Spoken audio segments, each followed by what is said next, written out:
السلام عليكم ورحمة الله وبركاته.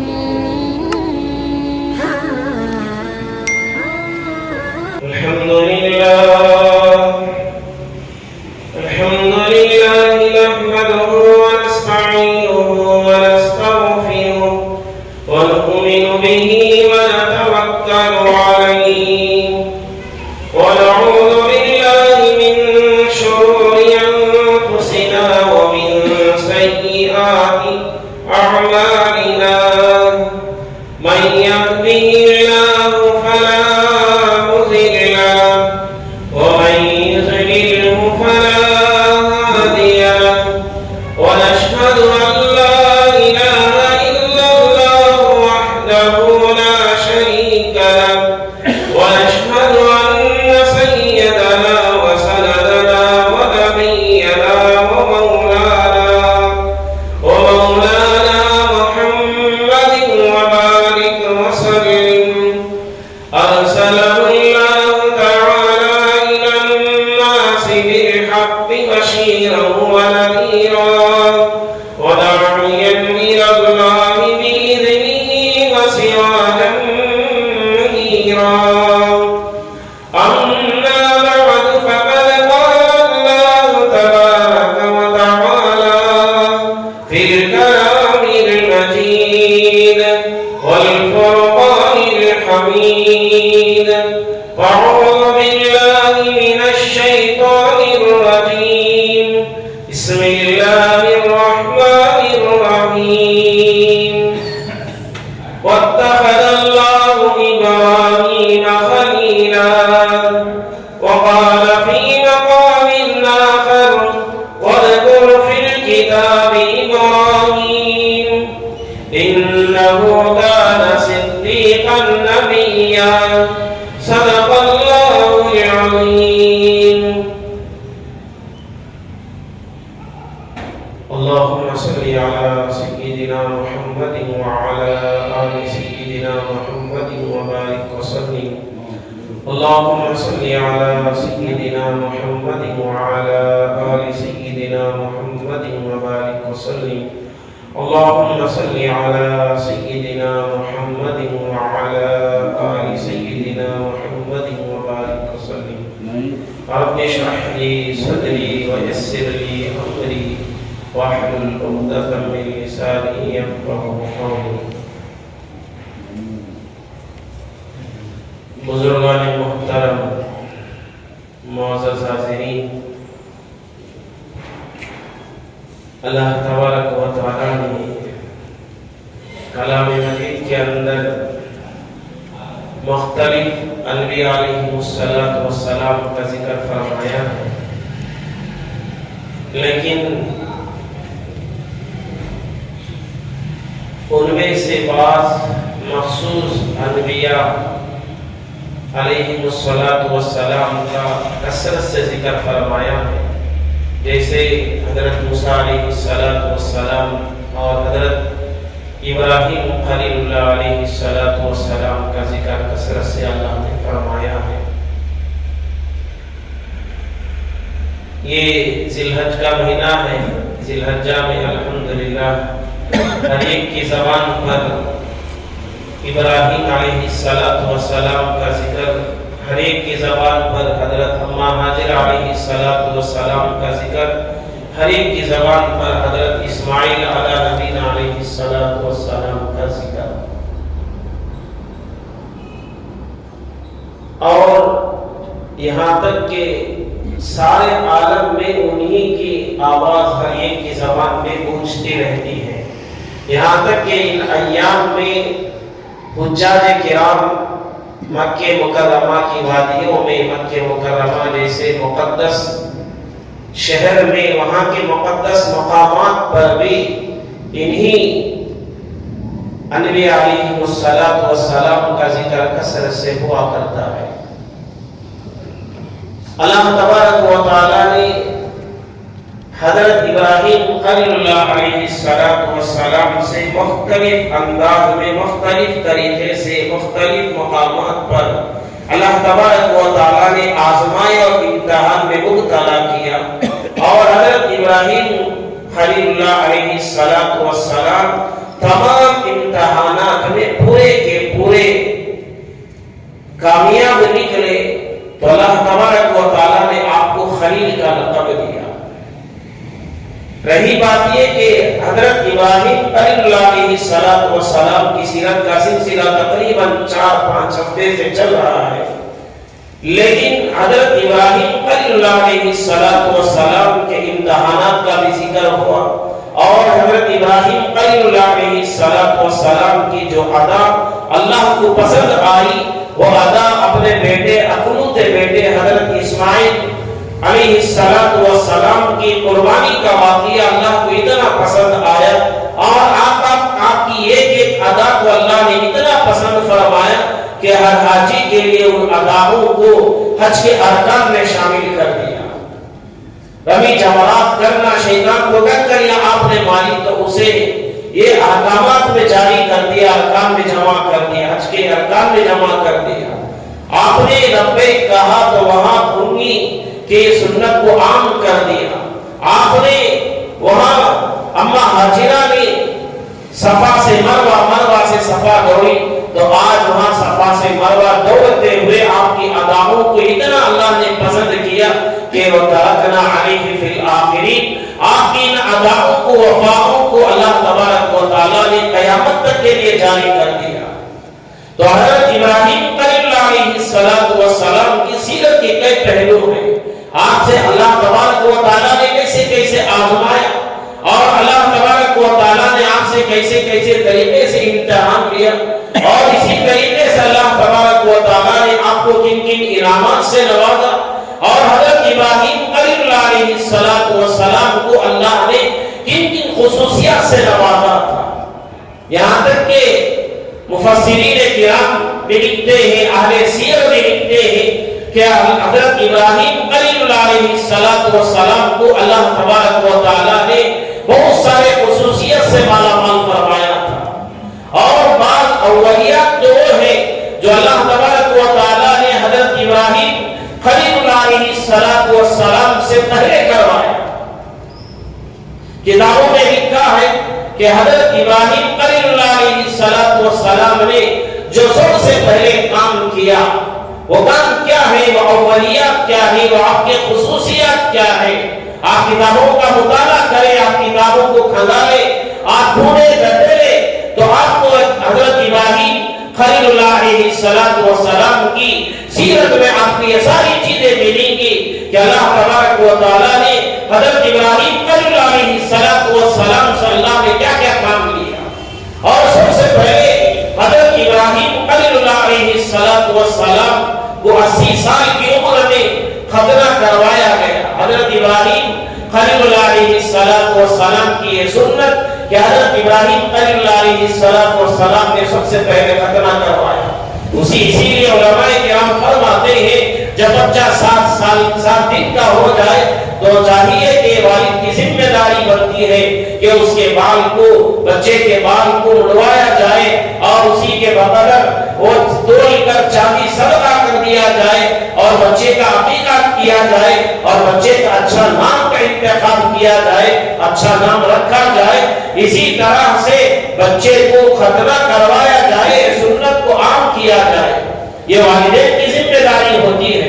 تو سب سے پہلے جنہوں نے ختنہ کروایا وہ حضرت ابراہیم خلیل اللہ علیہ السلام تھے۔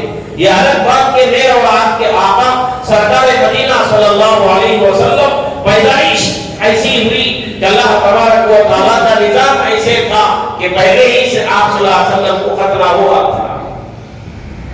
تو بہرحال بزرگان محترم سب سے پہلے ختنہ کرنے والے بھی اللہ کے لاڈلے حضرت ابراہیم خلیل اللہ علیہ السلام ہے۔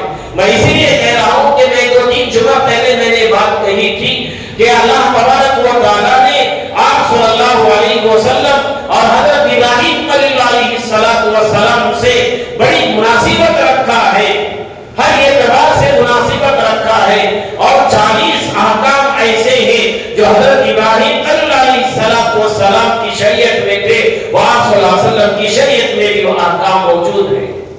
تو یہاں تک کہ یہ ختنے کی سنت بھی حضرت ابراہیم خلیل اللہ علیہ والسلام سے شروع ہوئی. میرا اور آپ کے آقا سرکار مدینہ صلی اللہ علیہ وسلم کا ہر امتی ہر مومن بندہ آپ کو چاہنے والا, آپ سے محبت کرنے والا, آپ کو ماننے والا یہ ختنہ ضرور کرواتا ہے. تو بہرحال یہ ختنے کی سنت حضرت ابراہیم علیہ السلام نے سب سے پہلے شروع کی, اور اسی طرح سے بزرگان محترم حضرت ابراہیم علیہ السلام نے سب سے پہلے ناخن کاٹے تھے, ناخن تراشے تھے. آپ حضرت ابراہیم علیہ السلام کی سنت ہے. اس کے علاوہ کھل کر میں آپ کو بتاؤں, سب سے پہلے آپ نے زیر ناف کے بال کٹوائے تھے. تو کتابوں میں لکھا ہے کہ اللہ تبارک و تعالیٰ نے حضرت ابراہیم علیہ السلام میرا اور آپ کے آقا سرکار مدینہ صلی اللہ علیہ وسلم سے بڑا گہرا تعلق رکھا ہے. تو اس کے علاوہ حضرت ابراہیم علیہ السلام نے سب سے پہلے سفید لباس آپ نے پہنا تھا, اور سب سے پہلے پیجامہ سل کر آپ ہی نے پہنی تھی. اس سے پہلے جتنے انسان آئے تھے سب نے نیچے ایک چادر اوپر ایک چادر اسی طرح سے زندگی گزارتے تھے. اور اس کے علاوہ کتابوں میں لکھا ہے کہ حضرت ابراہیم خلیل اللہ علیہ السلام یہ سفید لباس پہنا کرتے تھے اور پسند بھی فرماتے تھے. اسی لیے بزرگان محترم اللہ کے نبی صلی اللہ علیہ وسلم کا یہی فرمان ہے کہ سفید کپڑے آپ صلی اللہ علیہ وسلم کو پسند بھی تھے, یہاں تک کہ آپ صلی اللہ علیہ وسلم نے فرمایا سفید لباس مجھے پسند ہے, یہ پسندیدہ لباسوں میں سے ہے.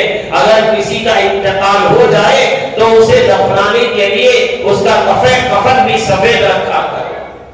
سفید رنگ سے اللہ تبارک و تعالیٰ نے یہ نورانی بھی ہے, یہ علم کا ذریعہ ہے, یہ علم کا ایک نشانی ہے, نور کی ایک نشانی ہے. اور اہل علم حضرات بھی اور اکثر اکابر حضرات بھی سفید لباس اختیار کرتے ہیں. تو بہرحال بزرگان محترم حضرت ابراہیم علیہ السلام کے بہت سارے اولیات ہیں کہ حضرت ابراہیم علیہ السلام نے سب سے پہلے جو شروع کیا یہ ساری چیز حضرت ابراہیم علیہ السلام کے اولیات میں سے ہے. اس کے علاوہ آپ کے خصوصیت میں بھی لکھا ہے کہ حضرت ابراہیم علیہ السلام بڑے مہمان نواز تھے, بڑے مہمان نواز تھے. یہاں تک کہ حضرت ابراہیم علیہ السلام جب تک اپنے دسترخوان پر مہمان نہیں ہوتا تھا اس وقت تک کھانے کے لیے نہیں بیٹھتے تھے, مہمان کو تلاش کرتے پھرتے تھے. مشہور واقعہ ہے کہ حضرت ابراہیم علیہ السلام کے ایک مہمان آیا اور بیٹھنے کے بعد اسے کہا کہ بسم اللہ پڑھ, اللہ کے نام سے کہا. اس نے نہیں کھایا تو دسترخوان سے بھیج دیا, اٹھا کر بھیج دیا. پھر اللہ تبارک و تعالیٰ کی طرف سے آواز آئی ابراہیم تم کو ڈھونڈے ہو اٹھا کر دسترخوان سے بھیجنے کے لیے. اتنے برس ہو گئے آج تک اس نے میرا نام نہیں لیا, پھر بھی میں اسے رزق دے رہا ہوں. تمہارا کیا حق بنتا ہے کہ میرا نام نہ لینے پر تم کھانے سے دسترخوان سے اٹھا دیے, کھانے سے منع کر دیا. پھر حضرت ابراہیم خلیل اللہ علیہ السلام تلاش کرتے ہوئے ڈھونڈتے اس مہمان کو لے کر گئے, تلاش کرتے مہمان کو پکڑا اور لے کر آئے. اللہ تبارک و تعالیٰ کی طرف سے جو حکم کا سنایا تو اللہ کے لانے نے حضرت ابراہیم علیہ السلام پر ایمان لایا. تو اللہ تبارک و تعالیٰ نے حضرت ابراہیم علیہ السلام کے خصوصیات میں اولیات میں بھی کہ آپ بڑے مہمان نواز تھے. اسی لیے اللہ کے نبی صلی اللہ علیہ وسلم نے فرمایا من کان یؤمن باللہ والیوم الآخر فلیکرم ضیفہ. اللہ کے نبی میرا اور آپ کے آقا سرکار مدینہ صلی اللہ علیہ وسلم نے فرمایا جو کوئی من کان یؤمن باللہ والیوم الآخر, جو کوئی اللہ پر ایمان رکھتا ہو, جو کوئی اللہ پر ایمان لاتا ہو, من کان یؤمن باللہ والیوم الآخر اور آخرت پر ایمان رکھتا ہو, اسے چاہیے کہ وہ مہمان کا اکرام کرے. آج جب مہمان آتا ہے عورتیں ایک طرح سے پیشانی پر عورتوں کی بل آ جاتے ہیں. ادھر جو مہمان آتا ہے جس گھر میں آتے ہیں وہ بڑا پریشان ہو جاتا ہے کہ میرے گھر میں مہمان ہی گھر کو آ جائے گا, میں یہیں سے نمٹا کر اسے بھیج دو, یہیں سے بات بنا کر بھیج دو, یا کہیں ہوٹل میں چائے پلا کر اسے بھیج دو. آج ہمارا مزاج مہمان نواز نہیں رہا بلکہ مہمان بیزار رہنا ہمارا مزاج بن گیا، مہمان سے ہم کتراتے ہیں، مہمان سے اپنا آپ کو بچاتے ہیں، بعض رات اتنا چھوٹ کہہ دیتے ہیں، گھر میں ہونے کے باوجود، محلے میں ہونے کے باوجود، بستی میں ہونے کے باوجود، جب مہمان آنے کی اطلاع کرتا ہے تو یہ کہہ دیتے ہیں کہ مجھے کہیں جانا ہے، یا میں بستی میں نہیں ہوں، یا محلے میں نہیں ہوں، یا گھر میں نہیں ہوں۔ بزرگان محترم، یہ ہمارے ایمان کی کمزوری ہے۔ اللہ کے نبی صلی اللہ علیہ وسلم نے اسی لیے فرمایا، من کان یؤمن باللہ والیوم الآخر فلیکرم ضیفہ۔ اللہ کے نبی صلی اللہ علیہ وسلم نے فرمایا، جو کوئی اللہ پر آخرت پر ایمان رکھتا ہو اسے چاہیے کہ مہمان کا اکرام کرے۔ مہمان جو آتا ہے، کتابوں میں لکھا ہے کہ 40 دن پہلے اس کا رزق اللہ تبارک و تعالی لکھ دیتے ہیں۔ مہمان اپنا رزق کھا کر جاتا ہے، مہمان کا نظام اللہ بناتے ہیں۔ اللہ تعالیٰ نے رزق کی ذمہ داری دی ہے، ہماری کوئی ذمہ داری نہیں ہے۔ اللہ تبارک و تعالیٰ کا کرم کہ اللہ تعالیٰ نے ہم تمام کی ذمہ داری دی ہے، تو مہمان بھی اللہ کا ہے۔ اللہ کی ذمہ داری مہمان کی ذمہ داری اللہ کی، اللہ انتظام کرتا ہے۔ یہاں تک کہ روایت میں آتا ہے جب مہمان آ کر کھانا کھا کے جاتا ہے، نکلتا ہے، تو اللہ کے نبی صلی اللہ علیہ وسلم نے فرمایا، یہاں جس گھر میں ٹھہرتا ہے اس گھر والوں کے گناہ نبی وہیں سے نکل جاتے ہیں۔ اتنا بڑا اجر مہمان کے آنے پر ہے۔ اچھی طرح یاد رکھے، مہمان بھی اسی گھر میں جاتا ہے جس گھر میں اللہ برکت سے نوازنا چاہتے ہیں، جس گھر کو اللہ تبارک و تعالیٰ آباد کرنا چاہتے ہیں، اسی گھر میں مہمان بھی زیادہ آتے ہیں۔ ورنہ تو ہم کون ہوتے ہیں کہ مہمان کو روکنے والے، مہمان کو بیزار کر کے بھیجنے والے؟ اللہ تبارک و تعالیٰ کا نظام ہے، جس کے دل میں مہمان کا اکرام ہوتا ہے، جس کے دل میں کھلانے کے صفات ہوتے ہیں، جس کا دل وسیع ہوتا ہے، جس کے دل میں اللہ کے نبی صلی اللہ علیہ وسلم کی اس حدیث جس کو یاد ہوتی ہے، وہ مہمان کا اکرام کرتا ہے۔ وہ چاہتا یہ ہے کہ گھر میں میرا مہمان آ رہا ہے، کہیں اسے مہمان کو ناراض ہو کر نہ چلا جائے، اس کے کھانے میں کمی بیشی نہ ہو، اس کے آرام میں کمی بیشی نہ ہو۔ اسی لیے اللہ کے نبی صلی اللہ علیہ وسلم نے فرمایا، مہمان کا اکرام کیا کرو۔ اکرام کا مطلب کیا ہے؟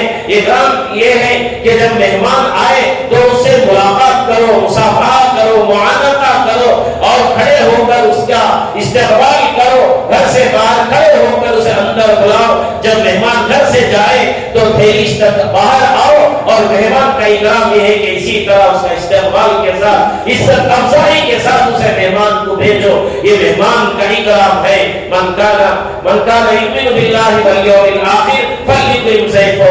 بہرحال بزرگان محترم، حضرت ابراہیم خلیل اللہ علیہ السلام کے خصوصیات میں سے یہ چیز بھی تھی کہ اولیات میں سے یہ چیز بھی تھی کہ حضرت ابراہیم خلیل اللہ علیہ السلام بڑے مہمان نواز تھے۔ آپ مہمانوں کا بڑا اکرام کرتے تھے۔ یہ ساری چیزوں کی یہ مادہ کیا ہے، یہ ساری چیزوں کی وجوہات کیا ہے؟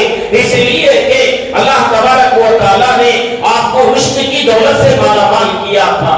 وَلَقَدْ آتَيْنَا إِبْرَاهِيمَ رُشْدَهُ مِنْ قَبْلُ وَكُنَّا بِهِ عَالِمِينَ۔ اللہ تبارک و تعالیٰ خود فرماتے ہیں، وَلَقَدْ آتَيْنَا، تحقیق کہ ہم نے عطا کی تھی ابراہیم کو، وَلَقَدْ آتَيْنَا إِبْرَاهِيمَ رُشْدَهُ، ہم نے رشد کی نعمت سے ابراہیم صلی اللہ علیہ السلام کو مالا مال کیا تھا۔ رشد کیا ہے اس سے پہلے بھی بتا چکا ہوں۔ لغت میں لکھا ہے، رشد کہتے ہیں الفارق بین الحق والباطل، حق اور باطل کے پہچاننے کا نام رشد ہے۔ حق اور باطل کے پہچاننے کا جو ملکہ تھا وہ اللہ تبارک و تعالیٰ نے حضرت ابراہیم خلیل اللہ علیہ السلام کو عطا کیا تھا۔ بزرگان محترم، اسی لیے اللہ تبارک و تعالیٰ نے آپ کو امتحان لیتا گیا، یہاں تک کہ آپ پیدا ہوئے تو بھی امتحان میں پیدا ہوئے، غار میں جا کر آپ کی پرورش ہوئی۔ آپ جیسے ہی بڑے ہوئے تو یہاں نمرود نے آپ کو آگ میں ڈالا، یہ بھی بڑا امتحان تھا۔ گھر کو بستی سے یہاں والدین نے یہاں سے بھگا دیا، چلا وطن کرا دیا، یہ بھی ایک امتحان تھا۔ آپ کو اللہ تعالیٰ نے اولاد دی، اولاد کے ساتھ بیوی اور بچے کو دونوں کو بیابان جگہ چھوڑ کر آنے کا حکم دیا، یہ بھی اللہ تعالیٰ کی طرف سے بڑا امتحان تھا۔ جب سن شور کو اولاد بچہ پہنچا، حضرت ابراہیم حضرت اسماعیل علیہ السلام تب بڑا امتحان ہوا کہ چلو اسے ذبح کرو، تو اللہ تبارک و تعالیٰ نے آپ کو قدم قدم پر آزمایا اور قدم قدم پر آپ کامیاب ہوتے چلا گئے۔ یہ اللہ تبارک و تعالیٰ نے آزمایا، اتنا ہی نہیں، جب سارے امتحان میں کامیاب ہوتے رہے تو ادھر فرشتوں نے کہا کہ آپ ابراہیم خلیل علیہ السلام کو خلیل کہتے ہیں، خلیل کا لقب کیسے آپ نے دے دیا؟ یہ تو ظاہری امتحان ہم نے دیکھا ہے، لیکن ان کے دل میں آپ کی محبت کیسی ہے ہم یہ جاننا چاہتے ہیں۔ تو اللہ تبارک و تعالیٰ نے فرمایا جاؤ، جا کر دیکھو میرے بندے کو، میرے خلیل کو جا کر پہچانو، اسے امتحان لو کہ وہ امتحان میں کیسے کامیاب ہوگا، وہ مجھ سے کتنی محبت کرتا ہے۔ میں نے خلیل ایسے ہی نہیں بنایا بلکہ وہ میرے ہر امتحان میں کامیاب ہوتا رہا، وہ کامیاب ہوگا۔ روایت میں آتا ہے اللہ تبارک و تعالیٰ نے 8 فرشتے یا 13 فرشتوں کو زمین پر بھیجا، تو ادھر حضرت ابراہیم خلیل علیہ السلام بکریوں کو چرا رہے تھے۔ تقریباً اکثر انبیاء علیہ السلام کی بکریوں کو چرانے کی یہ سنت رہی ہے۔ تو بہرحال بزرگان محترم، حضرت ابراہیم خلیل علیہ السلام ادھر بکریاں چرا رہے تھے، تو اللہ تبارک و تعالیٰ کا نظام دیکھیے، ادھر فرشتے آئے اور آ کر بس کتابوں میں لکھا ہے کہ اللہ تبارک و تعالیٰ کی تسبیح اور کبریائی بیان کرنے لگے۔ تو حضرت ابراہیم خلیل علیہ السلام کے کانوں میں جب اللہ تبارک و تعالیٰ کی تسبیح و تحمید، اللہ تبارک و تعالیٰ کی کبریائی کی آواز آئی، تو حضرت ابراہیم خلیل علیہ السلام کھڑے ہو کر عرض کرنے لگے بتاؤ کون میرے اللہ کی تعریف کر رہا ہے، کون میرے اللہ کی کبریائی بیان کر رہا ہے، کون میرے اللہ کی حمد و ثنا بیان کر رہا ہے۔ فرشتے انسان کی شکل میں آئے اور آ کر کہا کہ ہم اللہ کی کبریائی بیان کر رہے تھے، ہم اللہ کی تعریف بیان کر رہے تھے، اللہ کی پاکی بیان کر رہے تھے۔ جب میرے ابراہیم خلیل علیہ السلام نے جب سنا تو عرض کرنے لگے دیکھیے آپ اور ایک مرتبہ اللہ کی، میرے اللہ کی تعریف بیان کر دیں، میرے اللہ کی پاکی بیان کر دیں۔ سبحان الملک القدوس، سبحان ذی الملک والملکوت، سبحان ذی العزت والعظمت والہیبت والقدرت والکبریاء والجبروت، سبحان الملک الحی الذی لا ینام ولا یموت، سبوح قدوس ربنا ورب الملائکۃ والروح۔ یہ تسبیح بیان کر رہے تھے، اللہ کی پاکی بیان کر رہے تھے۔ جب حضرت ابراہیم خلیل علیہ السلام نے فرمایا کہ آپ اللہ کی تعریف بیان کریں، فرشتوں نے کہا کہ ہم تعریف بیان کریں گے، آپ ہمیں کیا دیں گے؟ کہا کہ میرے پاس بکریوں کا بڑا پیور ہے، میں آپ کو اس میں سے آدھا دے دوں گا۔ فرشتوں نے پھر ایک مرتبہ اللہ کی تعریف بیان کی۔ پھر حضرت ابراہیم خلیل علیہ السلام نے فرمایا کہ دیکھو میرے اللہ کی اور تعریف بیان کرو۔ فرشتوں نے کہا کہ انسانی شکل میں آئے تھے، کہا کہ آپ اور ایک مرتبہ ہم تعریف بیان کریں گے تو آپ کیا دیں گے؟ کہا کہ میں جتنا آدھے بکریاں وہ دے دوں گا۔ پھر اللہ کی کبریائی اور باقی بیان کی، یہی تسبیح بیان کی، تو حضرت ابراہیم خلیل علیہ السلام نے یہ بکریاں بھی ان کو دے دی۔ پھر اس کے بعد فرشتوں سے کہا کہ آپ اور ایک مرتبہ کہہ دیں۔ فرشتوں نے کہا کہ آپ کے پاس آدھے بکریاں دے دیے، بکریاں ختم ہو گئی، آپ کے پاس ہے کیا کہ آپ ہمیں دیں؟ تو حضرت ابراہیم خلیل علیہ السلام نے فرمایا کہ میں ان بکریوں کو چرانے کے لیے آپ کو ایک چرواہا چاہیے۔ دیکھیے آپ میرے خدا کی تعریف بیان کر دیں، میرے خدا کی تمہید بیان کر دیں، میرے خدا کی پاکی بیان کر دیں، میں آپ کا غلام بن جاؤں گا اور لیبر کو چرانے کے لیے ان بکریوں کو آپ کا خادم بن جاؤں گا۔ فرشتوں نے کہا کہ واقعی اللہ تبارک و تعالیٰ نے جو آپ کو خلیل کا لقب دیا ہے، حقیقت میں آپ اس کے مستحق ہیں، ہم انسان نہیں ہیں، ہم فرشتے ہیں۔ ہم آپ کو دیکھنے کے لیے آئے تھے کہ اللہ تبارک و تعالیٰ نے آپ کو جو خلیل کا لقب دیا، یہ خلیل کا لقب کیسے دے دیا، ہمیں دیکھنا چاہتے تھے۔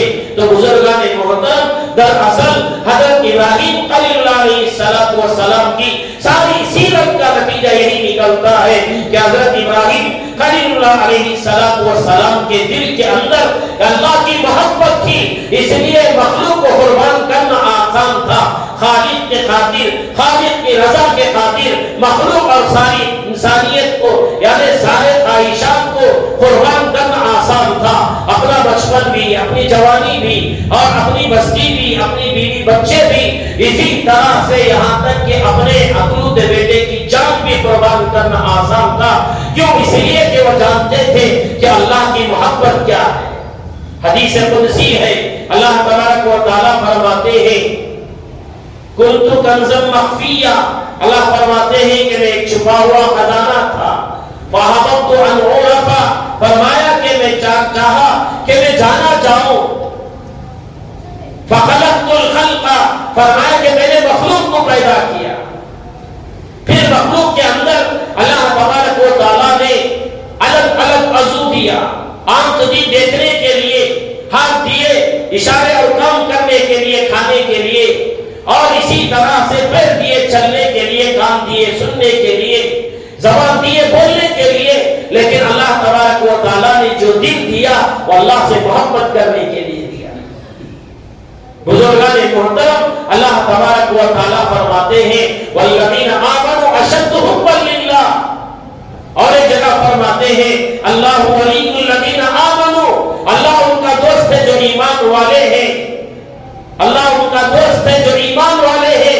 اللہ خود ہی اعلان کر رہا ہے قرآن کے اندر میں میرے مخلوق سے، میرے ایمان والوں سے میں محبت کرتا ہوں، لیکن ہم بڑے بد نصیب ہیں کہ ہم اللہ سے محبت نہیں کرتے۔ اللہ کی انگنت نعمتیں بارش کی طرح برستی ہیں، ہمارے جسم کے اندر نعمتیں ہی نعمتیں ہیں، صبح اٹھتے ہی ایک اٹھنا بھی نعمت ہے، شام میں سوتے ہی ایک بڑی نعمت ہے۔ اگر اللہ تبارک و تعالیٰ ہمیں آنکھ نہ دیتے تو ہم اندھے ہوتے، اگر زبان نہ دیتے، گویائی نہ دیتے تو ہم گونگے کہلاتے، اگر کوئی نہ دیتے تو لنگڑے کہلاتے، آنکھ نہ دیتے تو ہم اندھے کہلاتے۔ اسی طرح سے جسم کے اندر جتنے اعضاء ہیں، یہ جسم کے اعضاء کم کر دیتے تو ہم معذور کہلاتے۔ اللہ تبارک و تعالیٰ نے بولنے کے لیے ہمیں زبان بھی دی، دیکھنے کے لیے آنکھ بھی دی، سننے کے لیے ناک بھی دی، کہ اسی طرح سے سننے کے لیے کان بھی دیے۔ اللہ تبارک و تعالیٰ نے دل دیا تو اللہ کی محبت کے لیے دیا ہے۔ بزرگان محترم، حضرت ابراہیم خلیل اللہ علیہ السلام نے آنے والے قیامت تک کے امتیوں کے لیے سبق دیا کہ اللہ سے محبت کرنا کتنا آسان ہے، اللہ سے کیوں محبت کرنا ہے، اللہ کی محبت کا صلہ کیا ملتا ہے۔ بزرگان محترم، میرے شیخ حضرت مولانا پیر ذوالفقار صاحب نقشبندی دامت برکاتہم فرماتے ہیں کہ محبت کے بھی دو بڑے وجوہات ہیں۔ کئی وجوہات ہیں؟ حضرت نے اپنی کتاب میں لکھا ہے کہ اللہ سے محبت کے دو وجوہات ہیں۔ ایک تو یہ کہ اللہ تبارک و تعالیٰ نے ہمیں انگنت نعمتوں سے نوازا ہے، انگنت نعمتوں سے نوازا ہے۔ وَإِن تَعُدُّوا نِعْمَتَ اللَّهِ لَا تُحْصُوهَا، اگر ہم شمار کرنا چاہیں تو اللہ کی نعمتوں کو شمار نہیں کر سکتے۔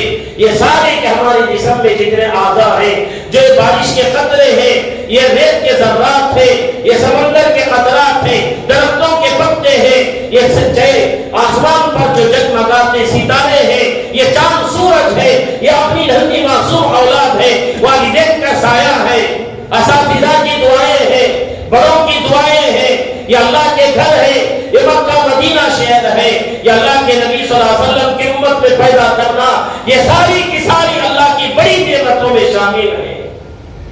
اللہ تبارک و تعالیٰ نے ہمیں ان نعمتوں سے نوازا ہے۔ اور اسی طرح سے دوسری جو وجہ یہ ہے کہ اللہ کے نبی سے اللہ تبارک و تعالیٰ سے محبت کرنے کی، اللہ تبارک و تعالیٰ فعال لما یرید ہے، فعال لما یرید ہے۔ اللہ تبارک و تعالیٰ جیسا چاہتا ہے ویسا کرتا ہے، اس میں کسی کی دخل اندازی نہیں ہے۔ فعال لما یرید ہے، جو چاہتا ہے وہ کرتا ہے۔ اللہ تبارک و تعالیٰ حضرت نوح علیہ السلام کے بیٹوں میں سے ایک بیٹے کو، بعض کتابوں میں آتا ہے 4 بیٹے تھے، 3 بیٹے تو آپ کی کشتی میں تھے، ایک بیٹے نے نافرمانی کی۔ حضرت نوح علیہ السلام نے دعائیں بھی کی، التجا کی، اللہ سے مانگا بھی، لیکن اللہ تبارک و تعالیٰ فعال لما یرید ہے۔ اللہ تبارک و تعالیٰ نے ایک بیٹے کو برباد کیا۔ یہ اللہ کا نظام ہے۔ اللہ تبارک و تعالیٰ اسی طرح سے جسے چاہتے ہیں اسی کو ایمان کی نعمت بھی دیتے ہیں، جسے چاہتے ہیں اسی کو اللہ کے گھر کی زیارت کی بھی توفیق دیتے ہیں، جسے چاہتے ہیں اسے ہی اللہ کے گھر میں آ کر نماز ادا کرنے کی توفیق بھی دیتے ہیں، جسے چاہتے ہیں والدین کی خدمت کا موقع بھی اسی کو دیتے ہیں۔ یعنی جتنے بھی نیک اعمال ہیں اللہ تبارک و تعالیٰ جسے محبت کرتے ہیں وہی بندہ نیک اعمال بھی کرتا ہے۔ جمعہ کے دن جو جلدی آتا ہے اسے بھی اللہ محبت کرتے ہیں۔ تو بہرحال بزرگان محترم حضرت ابراہیم خلیل اللہ علیہ السلام کی سیرت اٹھا کر دیکھیں کہ حضرت ابراہیم خلیل علیہ السلام کی ایک ایک امتحان میں، ایک ایک ان کی ادا میں اللہ تبارک و تعالیٰ نے اللہ کی محبت رکھا ہے۔ آنے والے قیامت تک کے لیے اللہ تبارک و تعالیٰ نے اعلان کر دیا وَتَرَكْنَا عَلَيْهِ فِي الْآخِرِينَ، ان کی اداؤں کو، ان کی وفاؤں کو، ان کی دعاؤں کو اللہ تبارک و تعالیٰ نے قیامت تک کے لیے چھوڑا ہے، قیامت تک کے لیے چھوڑا ہے۔ حضرت ابراہیم خلیل علیہ السلام نے اللہ سے محبت کی، یہ محبت کا درس ان تمام آیتوں سے، ان تمام واقعات سے ہی درس ملتا ہے، یہی سبق ہمیں ملتا ہے کہ اللہ سے ہم کیسے محبت کریں۔ حضرت پیارے نبی صلی اللہ علیہ وسلم نے فرمایا وَلَوْ كُنْتُ مُتَّخِذًا خَلِيلًا لَاتَّخَذْتُ أَبَا بَكْرٍ خَلِيلًا۔ اللہ کے نبی صلی اللہ علیہ وسلم نے فرمایا یہ دل کے اندر ایک ہی کی محبت سما کی ہے، دو کی سما کی نہیں ہے، ایک ہی کی محبت سما کی ہے۔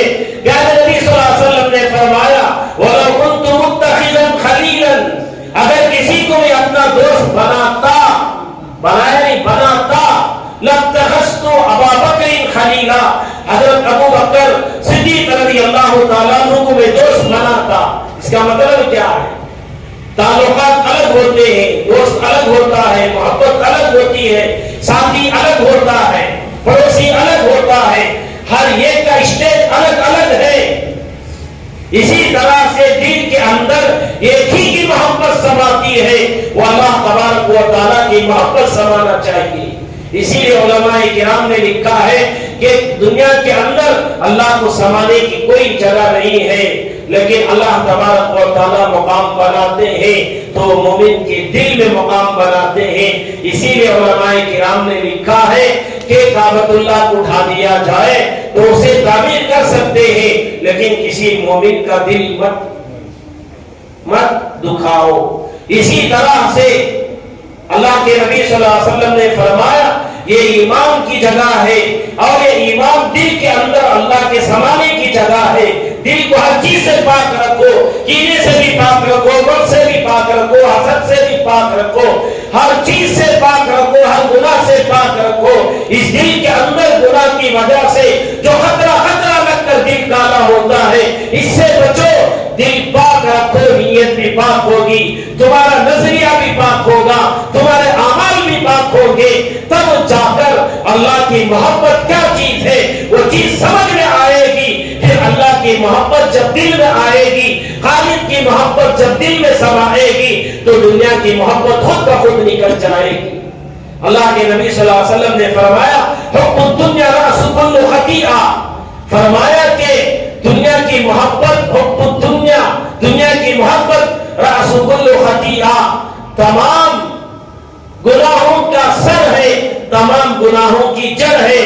جب دنیا کی محبت دل میں نہیں ہے، چور چوری کیوں کرتا ہے؟ اس لیے کہ اس کے اندر دنیا کی محبت، دنیا کی ضرورت پوری کرنے کی خواہش ہوتی ہے۔ ڈاکو ڈاکہ کیوں ڈالتا ہے؟ اس لیے کہ دنیا کی محبت اس کے دل میں ہے، اسی لیے ڈاکو ڈاکہ ڈالتا ہے۔ جھوٹ بولنے والا جھوٹ کیوں بولتا ہے؟ اس کے دل کے اندر اللہ کی محبت نہیں، اس کے اندر دنیا کی محبت ہے، اسی لیے جھوٹ بول کر وہ کماتا ہے۔ اگر اللہ کی محبت دل میں آ گئی، سمجھو کہ اس کے آنکھ میں بھی سچائی، اس کی زبان میں بھی سچائی، اس کے ہاتھ پیر میں سچائی، اس کے چہرے میں سچائی جگمگاتی ہے۔ تو بہرحال بزرگان محترم، اللہ کے نبی نے حضرت ابراہیم خلیل اللہ علیہ السلام کو اللہ تبارک و تعالیٰ نے بہت سارے خصوصیات سے مالا مال کیا تھا۔ اللہ تبارک و تعالیٰ نے حضرت ابراہیم خلیل اللہ علیہ السلام سے آنے والے قیامت تک کے اپنے بندوں کو یہ سبق اللہ نے چھوڑا ہے کہ اللہ سے محبت حضرت ابراہیم خلیل علیہ السلام نے فرمائی تمہارا بھی یہ فرض بنتا ہے کہ اللہ سے سچی پکی محبت کرو.